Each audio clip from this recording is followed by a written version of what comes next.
One of the things that I'm carrying in this cave of a bag is this Skinz tool set. Skinz protective gear. It's a Chris Burandt edition. And pretty cool. I've added some tools to it. I got a strap on that side, a cinch strap.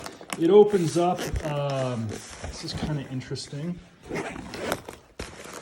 It opens up and has these this material you can lay out on the snow in order to roll your tools out on. I think the only thing that I'm disappointed in it is I wish they would given me like hoops or ways to strap it down. And then also it's not real organized. Like everything's just kind of in there. And so I ended up using a bunch of these soft bags to kind of organize the sockets and some of the tools so it's not just a shit show trying to take them in and out. Then you can pull them out a little more organized and lay them out. So I really like this set. It's come in really handy already.